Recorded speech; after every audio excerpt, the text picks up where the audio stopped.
Velkommen tilbake til min verden. Nå det lenge siden sist igjen. Men det har skjedd utrolig mye siden forrige gang jeg så dere. Eller siden dere som meg, kanskje man skal si. Hvor skal jeg begynne? Jeg har sådd en del ut i snøen. Ikke direkte ut i snøen, men jeg har fått sett ny hvitløk. Jeg har herjet vilt oppe i hønshuset, for jeg har hatt syke høns, spesielt ei. Tok hun til og med inn på overnatting. Jeg har handlet som en gal på gartneriet der jeg jobber litt. Blant annet på halvpris fant jeg de her pop-up-brettene.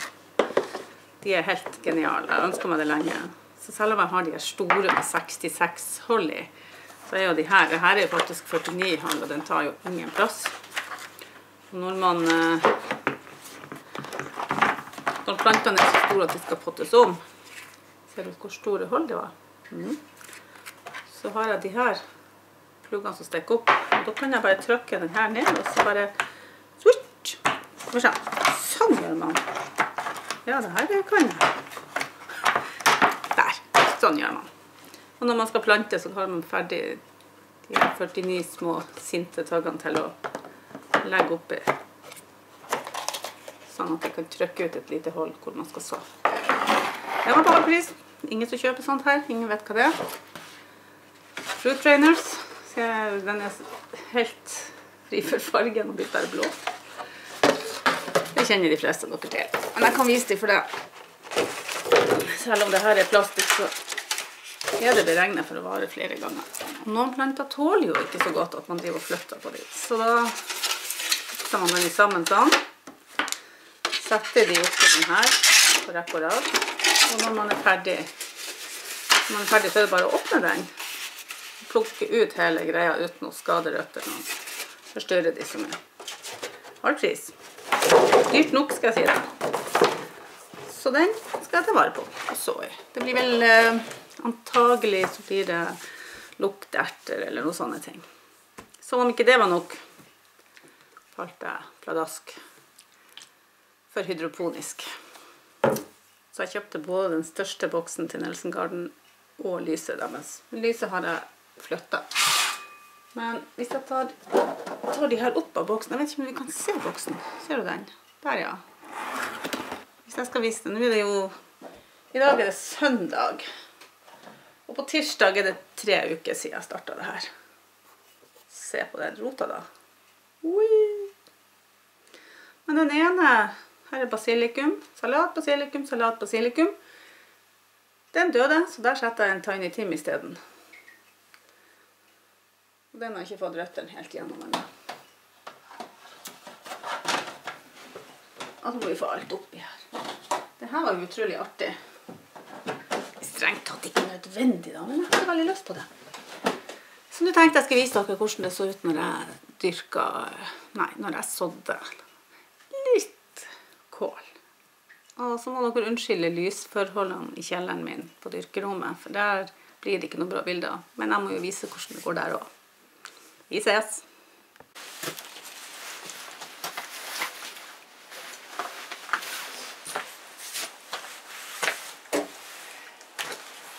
Hei! I dag skinner sola. Da får jeg så mye energi. Vi har egentlig hatt sol kanskje 2-3 uker, men vi har ikke sett det. For det har vært så mye storm. Og snø. Og regn. Og hagel. Og, ja. Men i dag, nydelig. 4 minus, sola skinner, masse snø.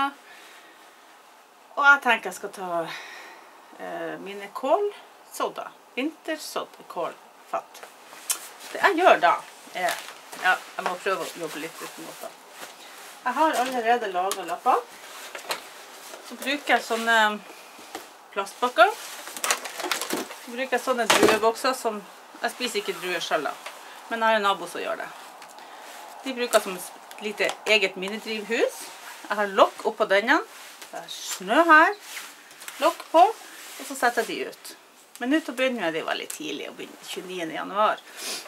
Så til å begynne med så kommer jeg til å la de stå her ute i dette drivhuset som ikke har varme eller ekstra lys, uansett.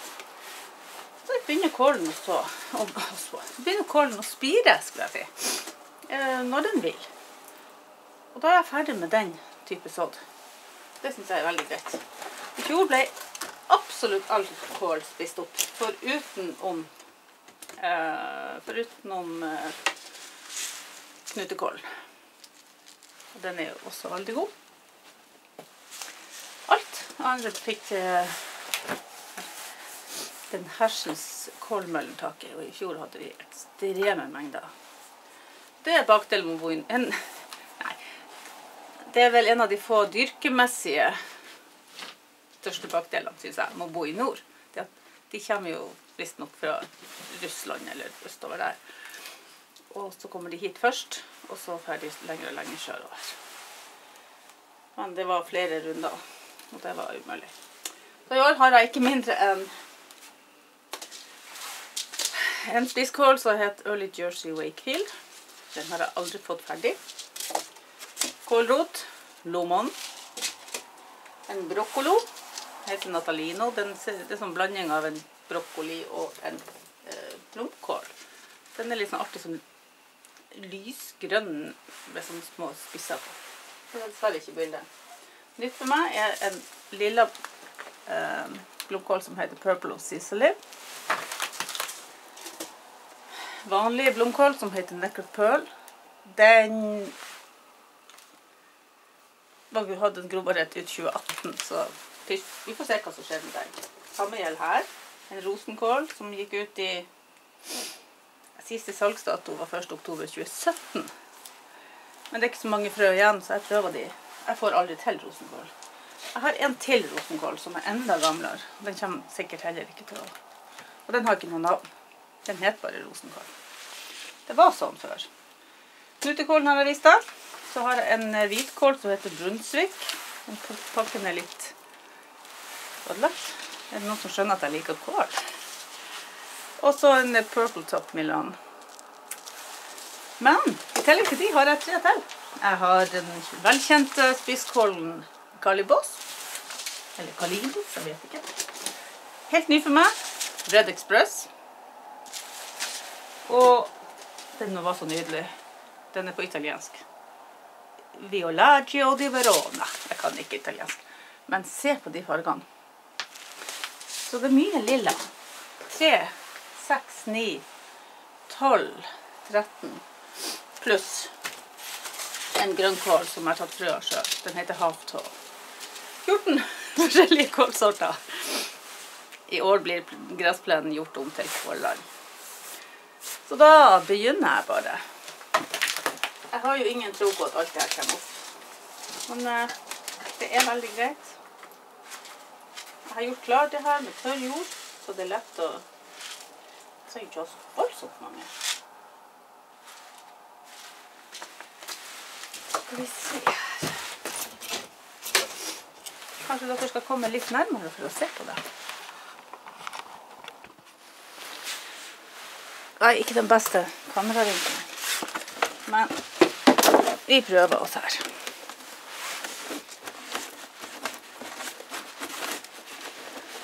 Opp litt jord. Og her lukter det ikke spesielt godt. Jeg har dette stående på siden her med hønseskitt. Det blir mye hønsegjødsel rundt i hagen etter hvert. Jeg har spredd de litt rundt. Så legger jeg litt tørr jord på. Så tar jeg ut den pakken. Ferdig med den. Jeg merker på innsiden. Denne her med merking, det har man blitt bedre på. Og nå har jeg også lært av meg selv, altså. Men det er at jeg må merke på forhånd. Så hvis ikke, så blir det bare tull. Skal jeg gjøre det senere. Og det vet vi jo alle, når man driver og planter hundrevis av vekster. Kålrot vil jeg ha masse av. Så de sår jeg ganske tett her. Det kalles for en breitsådd, når man bare strør det sånn ut på en flate. Og så prikler man de, det vil si potter de om i en og en, når de begynner å få litt størrelse. I hvert fall fått noen ordentlige av sine egne bladpar ut med den. Og jeg har en kål til, ser jeg nå, men den har jeg plantet. Skal vi den? Der. Early Purple Sprouting. Den er jeg litt spent på. Broccoli. Og så den Natalino. Den klarte jeg faktisk å få ferdig 2 år siden. Den har jeg ikke så mange frø av. Jeg har jo frøstopp, som dere kanskje husker. Så vi må spare litt. Jeg har som plan å la mine kålplanter sette frø. Noen skal få gå i stokk. Men det kommer til å funke, det vet jeg jo ikke enda. Sånn, da mangler de snø til å lokke.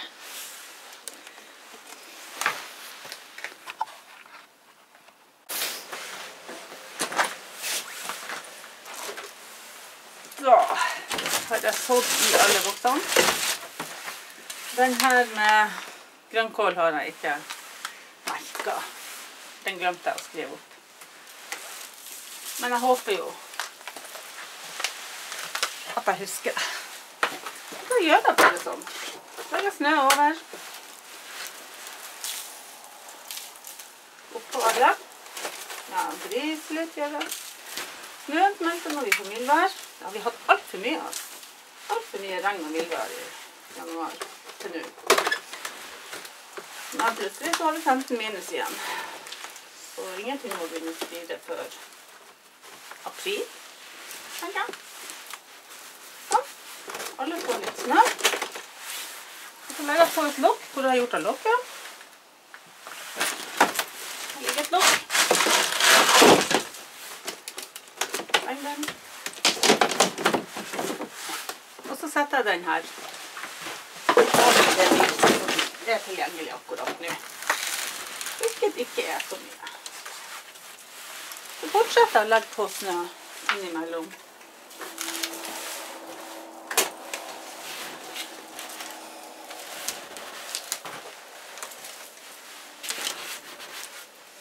Så kål er veldig vinterheldig, og særlig noen av de nye lilla sortene jeg visste dere. De er beregnet for Kanada. Og kan de vokse i Kanada, så kan de vokse her. De er ganske litt flinke. Idiotisk mye kål i året. Alt det her spirer. Med unntak av rosenkål, den tror jeg ikke spirer. Men alt det andre, så må jeg bygge ut kjøkkenhagen enda mer. Og det tenkte jeg skulle se på etterpå, hvordan jeg planlegger. Planlegger hagen fra år til år. Noe jeg ikke gjorde i begynnelsen. Men det har jeg gjort de siste par årene for å begynne å forstå at man må det. Og så forstår man mer når man setter en plante fra frø til voksen. Et frø tar jo ingen plass. Så vi begynner å ta plassen til potter blir om i små potter, så vi potter om i litt større potter. Og mye av det her må jo holdes inne i huset før jeg får tatt det ut. Mens de her, de bor her ute. At vi får varmt her inne, så setter de ut før de bryter. Første årene så fløy de av gården hver gang det var storm. Så tømtes det, og da var det kålfrø overalt. Hvilket gjorde at jeg ikke ante hva som var hva før de vokste opp. Ja, det var kålen. Da gjenstår det å vise litt av hvordan jeg planlegger, og hvordan det ser ut i dyrkerommet mitt nede inne. Det blir det vi gjør nå.